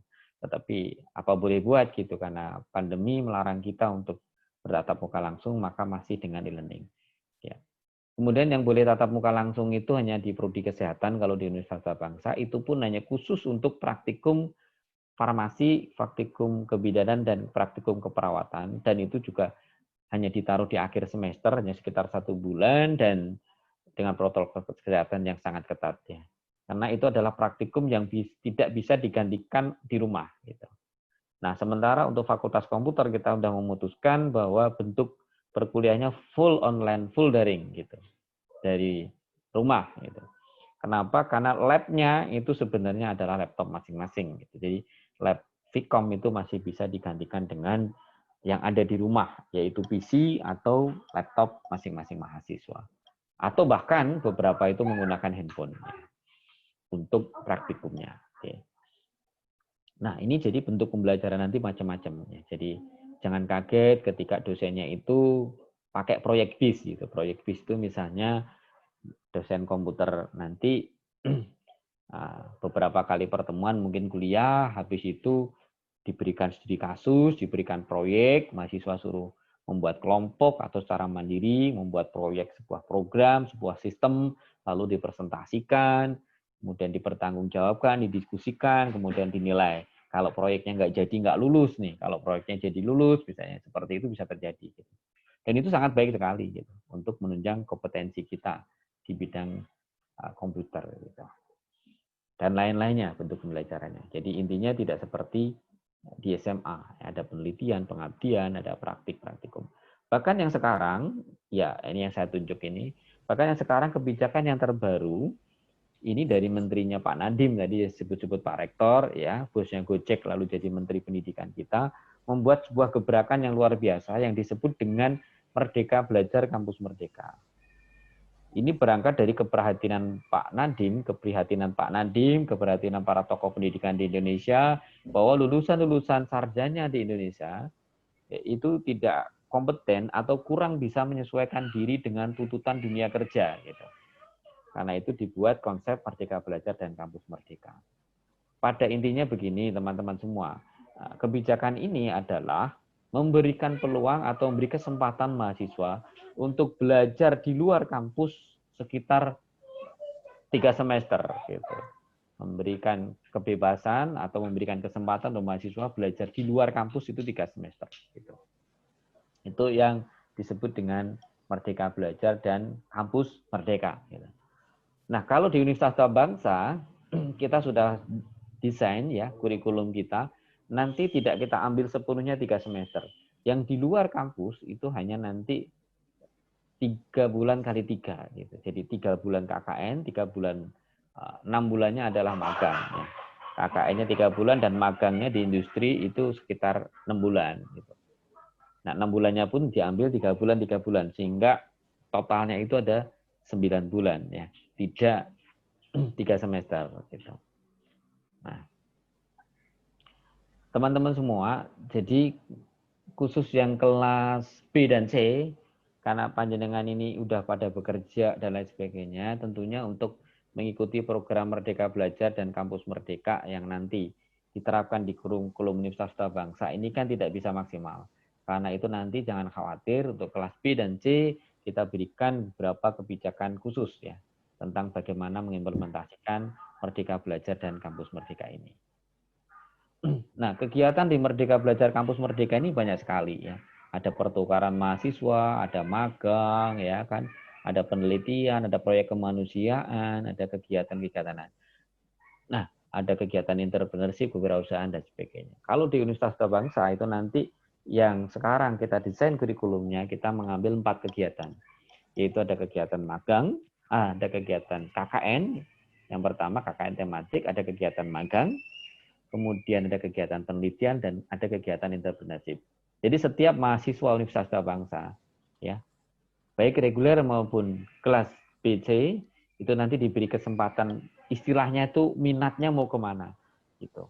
Kalau saya mau lulus menjadi karyawan di tempat Bapak Ibu kerja dan pengen karirnya naik, itu namanya menjadi profesionalisme, maka programnya diambil nanti magang.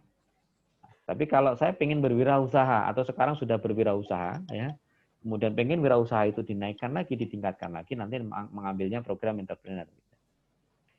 Ya, Kemudian kalau ada yang berminat mau jadi peneliti, mau jadi dosen, mau jadi ilmuwan juga boleh. Kelas B juga, BC juga sangat mungkin loh. Minatnya itu setelah kuliah, oh saya nggak minat ya jadi karyawan lagi nih. Saya nggak minat jadi pengusaha, malah saya minatnya itu kok saya pengennya kayak Pak dosen itu ya. Kayak Pak dosen itu mengajar meneliti, atau saya pengen menjadi peneliti di lembaga riset tertentu, maka itu mengambilnya nanti adalah yang Merdeka Belajar Penelitian. Gitu. Itu jadi di Indonesia dan di UDP pada semester ganjil 2020-2021 ini sudah mengimplementasikan ini. Kalau di Indonesia PTN itu yang wajib 2020-2021. PTS masih banyak yang belum. UDP termasuk PTS yang berani ya mengambil langkah demi untuk mewujudkan lulusan yang lebih kompeten. Kita sudah menerapkan program Merdeka Belajar Kampus Merdeka mulai tahun akademik 2020-2021. Nah, Merdeka Belajar Kampus Merdeka itu sebenarnya hanya merupakan pengayaan atau pengembangan standar proses pembelajaran saja. Yang lainnya itu masih sama, hanya proses pembelajarannya aja yang dirubah untuk menghasilkan lulusan yang lebih kompeten. Oke. Nah, kita lanjutkan sedikit yang lebih teknis nih. Beban belajar mahasiswa. Ini perlu tahu nih setelah kuliah. Nah, kenapa kok kuliah itu ada D1, D2, D3, D4, sarjana, profesi, dan sebagainya. Kemudian juga ada yang beban SKS tertentu. Gitu. Nah, kita coba bedah satu persatu. Nah, teman-teman semuanya, kalau kita ini sekarang mau kuliah sarjana, maka ini tadi saya sebut, ya beban SKS minimumnya itu ada 144 SKS itu. 144 SKS itu bisa ditempuh paling cepat 3,5 tahun sampai 4 tahun. Nah, nanti kuliahnya sekitar itu di Universitas Bangsa. Dan paling lama studinya adalah 7 tahun. Nah, kami tidak berharap ada yang studi sampai 7 tahun. Ya. Kalau sudah 7 tahun nggak lulus itu DO. Ya. Tapi kadang juga masih beberapa terjadi ya.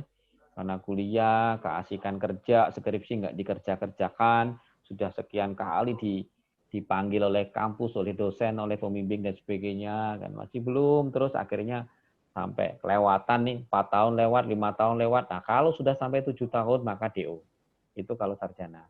Kalau D3 5 tahun, D2 dan sebagainya sudah ada aturannya. Karena ini sarjana saya terangkan yang saya. Nah, kurikulumnya nanti teman-teman semua S1 Teknik Informatika maupun Sistem Informasi nanti akan disampaikan Kaprodi ya tentunya. Tetapi sekitaran itu 144 sampai 150-an lah gitu. Di antara itu. Banyaknya SKS untuk program sarjana Teknik Informatika maupun sarjana Sistem Informasi. Tetapi secara standar itu adalah 104 SKS, 4 SKS minimal. 144 SKS minimal untuk bisa lulus seorang sarjana. Nah, tadi disebut dengan SKS. Lalu sebenarnya apa sih SKS itu? Ya, SKS itu adalah satuan kredit semester. Ya. Nah, SKS itu ada beberapa hal ya yang harus kita pelajari. Sistem SKS, ya, sistem SKS itu seperti sistem kredit gitu. Jadi 144 SKS itu harus kita tempuh dalam sekitar semester, kita kredit ngambilnya. Jadi semester 1 saya dapat 20 sampai sekian SKS. Semester 2 saya dapat ini. Akhirnya sampai semester 8 ketemulah semuanya 144 SKS. Itu yang namanya sistem kredit gitu. Kemudian beban studinya bagaimana? Ini beban studinya. Kalau dia kuliah tatap muka, ya nanti kuliah yang biasanya kan pakainya ini. Maka 1 SKS itu dihitung sekali tatap muka itu 50 menit. Penugasan strukturnya 60 menit, lalu belajar mandirinya 60 menit gitu. Nah, panjenengan semua harus menetapkan ini, ya, menetapkan ini di belajarnya. Jadi yang 50 menit nanti ketemu sama dosennya. Jadi kalau kuliah itu misalnya kuliah dengan dosennya itu nanti 100 menit atau 2 SKS gitu. Ini saya langsung praktis saja. Katakan mata kuliah algoritma dan pemrograman 2 SKS. Berarti kuliah dengan dosennya itu 100 menit per minggu kali 16 minggu. Gitu. 16 minggu yang 2 minggunya ujian, berarti kali 14 minggu kira-kira kuliahnya untuk tatap muka ya, atau kuliah dengan dosennya. Tetapi mahasiswa harus menyediakan kalau 2 SKS tatap mukanya tadi 100 menit, maka mahasiswa harus menyediakan 120 menit untuk mata kuliah itu. Untuk apa? Mengerjakan tugas. Itu per minggu. Mengerjakan tugas dari dosen. Jadi ketika nanti kuliah ada tugas dari dosen, jangan mengeluh, karena sebenarnya di sistem SKS itu memang sudah disediakan waktunya untuk mengerjakan tugas gitu. Nah, bahkan selain mengerjakan tugas, itu harus belajar mandiri juga selama 120 menit, kalau itu 2 SKS itu. Nah, jadi untuk belajar satu mata kuliah saja dalam 1 minggu, itu ada 100 menit dengan dosennya, 120 menit mengerjakan tugasnya, dan ada 120 menit lagi belajar mandiri. Kalau ini dilakukan dengan baik, maka saya merasa tidak mungkin ada mahasiswa sampai tidak lulus mata kuliahnya. Bahkan mungkin nilainya bisa A semua kalau konsep SKS ini diterapkan dengan baik. Gitu. Tapi kadang teman-teman yang udah kerja nih repot, banyak kerjaan dan sebagainya. Nah, jangankan belajar mandiri gitu ya. Yang penugasan terstruktur aja kadang tidak dikerjakan gitu ya. Copy paste temannya dan sebagainya. Nah, ini kami tidak berharap seperti itu. Jadi kita punya komitmen yang sama ya kalau kita mau dengan sistem SKS yang betul, berarti kuliah kita itu harus seperti itu. Nah, terus ada bentuk kuliah lain ya dalam seminar praktik. Ini saya rasa tidak perlu saya jelaskan. Intinya kalau di seminar itu ada 100 menit per minggu, kalau praktik 170 menit per minggunya. Gitu. Oke, kita lanjutkan lagi. Ini sedikit lagi, karena sudah mau maghrib ya. Ini langsung saja yang di sini saya ya. Penilaian di pendidikan tinggi nanti, Bapak Ibu yang belum pernah kuliah, yang baru dari SMA, penilaiannya itu menggunakan sistem indeks prestasi ya, yang penilaiannya itu adalah A sampai dengan E. Yang kalau dikonvert ke angka itu A itu 4, B itu 3, C itu 2, D itu 1, E itu 0. Ya. D dan E tidak lulus, karena minimum lulusnya itu adalah C. Jadi kalau ada dosen memberikan nilai E, nilai D di KHS nanti, berarti itu masuk dalam kategori tidak lulus. Gitu. Sementara kalau D dan E yang tidak lulus, kalau C ke atas, CBA itu bisa lulus. Kemudian nanti kalau untuk bisa lulus sarjana dan diploma, itu minimal IPK ketika lulus itu adalah lebih besar dari 2,0. Indeks prestasi kumulatif. Indeks prestasi kumulatif itu IPK rata-rata IP dari semester 1 sampai 8. Itu minimal 2,0. Itu baru bisa dinyatakan lulus. Artinya semuanya C saja bisa lulus kok. Nah, gitu. Asal tidak ada D dan E. Ini kalau ada D dan E harus diulang. Tapi lulus dengan 2,0 tentu lulus dengan minimum dan tidak akan laku di dunia kerja. Nah, atau bahkan cenderung dalam tanda petik yang membuat kita malu kalau lulus demikian. Nah, kami berharap semuanya lulus itu dengan predikat sangat memuaskan yang bagian bawah ini, yaitu di angka 3 lebih lah, ya IP 3 lebih semua. Ya, sehingga sudah sangat memuaskan. Kalau bisa juga dengan IP di atas 3,5, ya sehingga disebut dengan ujian atau cum laude. Ya. Jadi maksimal IP itu adalah 4,0. Ya. Gitu. Ya, saya rasa cukup sampai di sini ya karena sudah mau maghrib juga ya Mbak. Ini moderatornya ganti Mas ya, maaf. Iya. Ya. Oke, saya rasa cukup. Silakan kalau mau ada diskusi dulu ya. Saya kembalikan ke moderator. Terima kasih. Assalamualaikum warahmatullahi wabarakatuh. Baik, terima kasih untuk Bapak Tommy, Wakil Rektor 1 Universitas Duta Bangsa Surakarta. Terima kasih pada materinya yang telah menyampaikan. Untuk acara yang terakhir adalah penutup. Oh, mungkin dari teman-teman ada yang mau ditanyakan?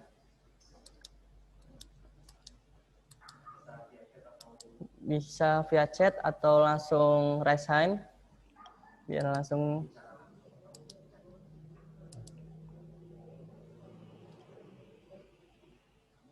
udah mungkin.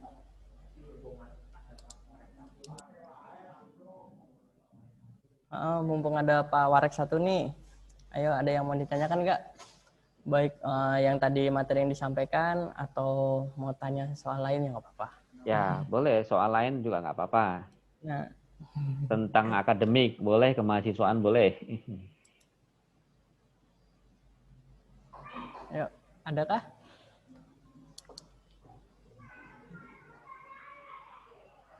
Mungkin Mas Rizky atau siapa itu? Rizky Saputra. Mas Rizky Saputra. Ya. Ada yang mau ditanyakan nggak, Mas? Yuk, Mas Rizky, apa? Tidak, Pak. Monggo.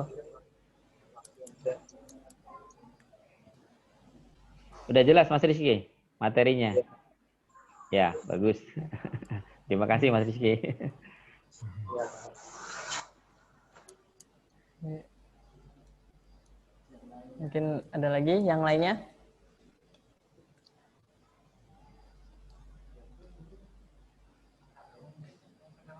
Atau mungkin ada yang mau kenalan?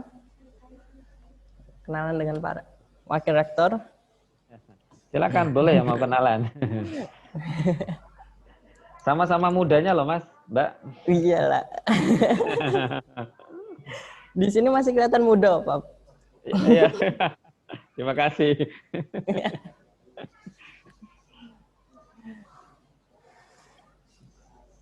Saya alumni komputer juga, jadi nyambung sama jenengan kalau mau diskusi ya. Oh, Jadi saya sama-sama S1-nya alumni sistem komputer. informasi, S2-nya ilmu komputer ya. Jadi lebih dekat lah nanti ya. Nah, untuk Hanya Mas kalau Ahmad tuh Hasan, Mas Ahmad silakan. monggo Prof. Ya. Mau kenalan atau mau ditanyakan, silakan. Sudah jelas, Kak. Assalamualaikum warahmatullahi wabarakatuh. Nama saya Ahmad Hasan. Waalaikumsalam warahmatullahi Assalamualaikum wabarakatuh. warahmatullahi wabarakatuh. Materinya sudah jelas ya? Sudah jelas ya, Mas ya. Oke. Terima kasih. Semangat ya.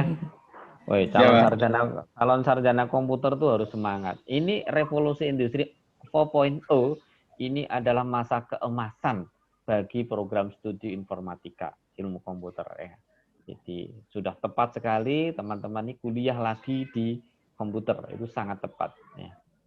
Karena akan banyak sekali pekerjaan yang hilang di revolusi industri 4.0 dan semuanya akan digantikan atau berpindah semua dengan yang berbasis IT. Sehingga teman-teman ini sangat beruntung sekali kuliah di teknik informatika dan sistem informasi.